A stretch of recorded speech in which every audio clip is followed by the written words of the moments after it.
ఈ సినిమా సాయి కుమార్ గారికి block buster movie, super. మాకెందుకు ఈ సోది వద్దు. ఆది గారి కెరియర్లోనే బిగ్గెస్ట్ హిట్. ఒక ఉల్కపడి ఆ ఉల్కతో ఏం జరిగింది అనే ఒక కాన్సెప్ట్ని తీసుకున్న విధానం, శంబాల అన్న టైటిల్ ఎందుకు వచ్చింది? ఎలా ఉంది ఆది?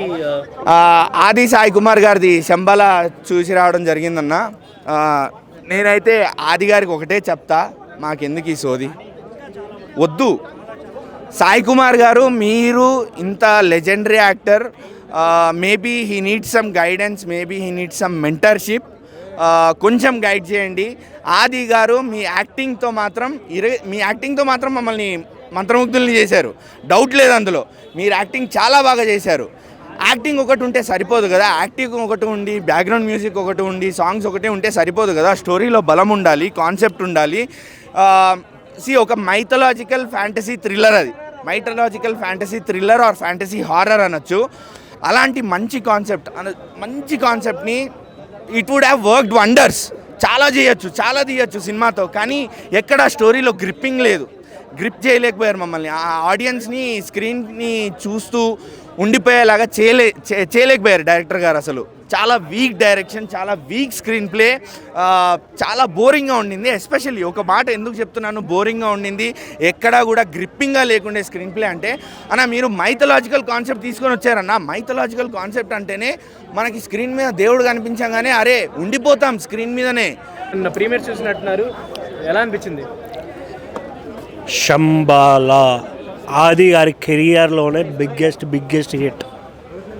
మళ్ళీ ఆది గారిని ఫస్ట్ సినిమా తర్వాత, లవ్లీ తర్వాత ఆయన యాక్టింగ్ని కానీ క్యారెక్టర్ని కానీ ప్రతి దాన్ని బయటికి తీసుకొచ్చేసిన సినిమా అని చెప్పాలి. ఎన్ని ట్విస్టులు ఉన్నాయంటే సినిమాలో, ట్విస్టులు, థ్రిల్లర్, మిస్టరీ. ఇంకొకటి డైమెన్షనల్గా కూడా ఇది కూడా చూపించారు. రియల్గా ఆ పర్టికులర్ టైంలో అంధకాసురుడు అలా కొన్ని జరిగిన వీటిని కూడా రియల్గా చూపించడం చాలా బాగా అనిపించింది నాకు.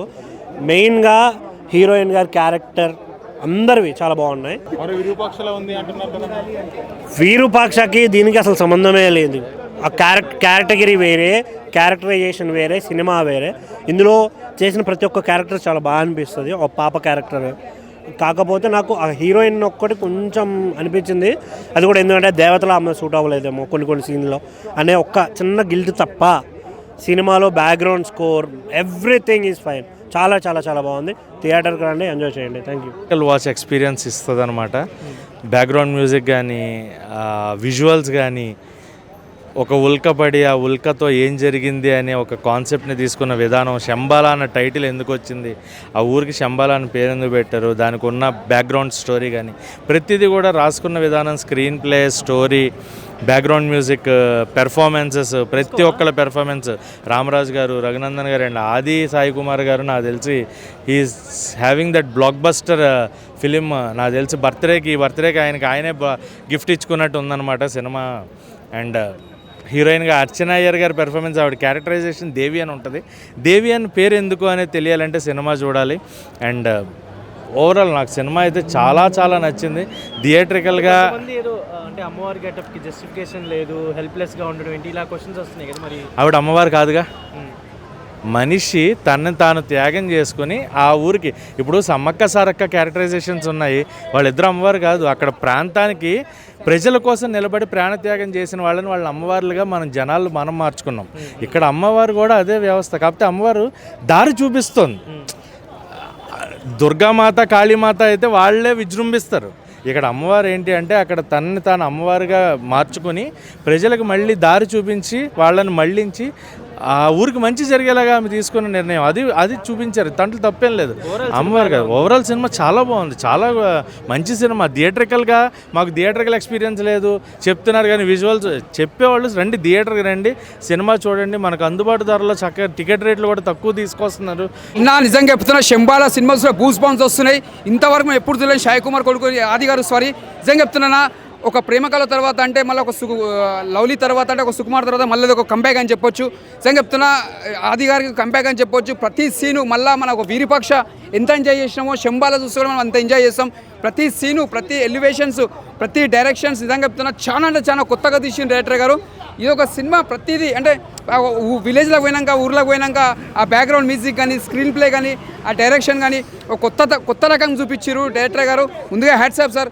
మళ్ళీ నాకు ఒక విరూపాక్ష గుర్తొచ్చింది అన్న, అంత బాగా చేసి ఆ డైరెక్టర్ గారు అలా తీసిరు, చాలా బాగుంది. ఇది ఒక హీరో గారికి ఒక కంబ్యాక్ అని చెప్పొచ్చు మన శంబాల సినిమాకి. All the best all of you team. నిజంగా చెప్తున్నా ఈ సినిమా సాయి కుమార్ గారికి బ్లాక్ బస్టర్ మూవీ, సూపర్. అట్లేం లేదన్న, సినిమా ఎర్రర్ సినిమా ఇలాంటి సస్పెన్స్ సినిమాలు ఇలానే ఉంటాయి. ఈ సినిమా చూస్తుంటే ఒక డిఫరెంట్ యాంగిల్లో ఉంటుంది. ఈ ఎర్రర్ సినిమా అనేది ఇలానే ఉంటాయి, అది చాలా డిఫరెంట్ యాంగిల్లో తీసిరు.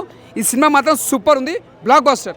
సో ఆది గారికి మంచి కంబ్యాక్ కాదు, గ్రేట్ కంబ్యాక్ అని చెప్పుకోవచ్చు. ఆయన ప్రీవియస్ మూవీస్తో కంపేర్ చేసుకుంటే ఎక్కడో ఉంటుంది సినిమా. అండ్ మూవీ విషయానికి వస్తే మాత్రం ఒక 2 అవర్స్లో ఒక మంచి థ్రిల్లర్ సినిమా చూస్తున్న ఫీలింగ్ అయితే వచ్చింది. ఫస్ట్ హాఫ్ ఏదైతే మనకి ఫస్ట్ 10-15 మినిట్స్ ఉందో అక్కడ చాలా బాగా ఇంట్రెస్టింగ్గా తీసుకున్నారు. ఒక దేవతలకి రాక్షసులకి మధ్య ఒక కనెక్షన్ గురించి అది చెప్పుకుంటూ దాని నుంచి మంచిగా థ్రిల్లర్ అయితే తీసుకున్నారు. కానీ బట్ ఏంటంటే సెకండ్ హాఫ్ వరకు చాలా బాగున్నా, చాలా థ్రిల్లర్ వెళ్ళిపోయినారు. ఎక్కడైతే సెకండ్ హాఫ్లో మనకి ట్విస్ట్ రివీల్ అయ్యాక మాత్రం కొంచెం ప్రెడిక్టబుల్ అనిపించింది. బట్ అక్కడ ఇంకేదైనా కొత్తగా పాయింట్ తీసుకొని ఒక విరూపాక్ష రేంజ్లో ఒక ట్విస్ట్ ట్రై చేస్తుంటే మాత్రం ఇంకో విరూపాక్ష అయ్యేదేమో ఆది గారికి అయితే. బట్ ఓవరాల్గా ఓకే, చాలా బాగుంది. అండ్ ఇప్పుడు వచ్చిన క్రిస్మస్ మూవీస్లో మాత్రం శంబాల బెస్ట్ అని చెప్పుకోవచ్చు. ఎందుకంటే ఈ మూవీస్ కంపేర్ చేసుకుంటే శంబాల బెస్ట్. ఎందుకంటే ఛాంపియన్ వరకు ఒక మంచి ఛాంపియన్ మేనేజ్ ఏంటంటే కంప్లీట్గా ప్రెడిక్టబుల్ స్టోరీ. ఓన్లీ చూడాలంటే రోషన్ గారి యాక్టింగ్ గురించి లేదంటే యాక్షన్ బ్లాక్స్ గురించి చూడాలి తప్ప ఒక కొత్తగా వచ్చి ఎక్స్పీరియన్స్ చేద్దామని పెద్ద ఏం లేదు. ఆల్రెడీ ఆ స్టోరీ సీక్వెన్స్లు కూడా మనకు ఆల్రెడీ మన ఇంతకుముందు చూసిన కంచె మూవీ అయినా లేదంటే రజాకార్ మూవీస్ అయినా సరే అలాంటి వాటిలో చూసిన ఫీలింగ్ అది వచ్చింది. బట్ థ్రిల్లర్లో ఏంటంటే ఒక ఫస్ట్ 1.5 అవర్ వరకు అలా కూర్చోబెట్టాడు. ఒక నెక్స్ట్ టైం అవుతుంది ఒక క్యూరియాసిటీ కూర్చోబెట్టాడు. అండ్ మెయిన్ అసెట్ ఏంటంటే మూవీకి బీజిఎం శ్రీచరణ్ అనుకుంటా, శ్రీచరణ్ పాకాల సంథింగ్ ఎక్స్ట్రాడినరీ కొట్టాడు. ఎక్కడ కూడా ఒక గ్రిప్పింగ్ ఎక్కడ తగ్గకుండా ఒక టెన్షన్ బిల్డ్ చేస్తూ మాత్రం నెక్స్ట్ లెవెల్ కొట్టాడు అనిపించింది. బట్ చాలా బాగుంది, చాలా బాగుంది.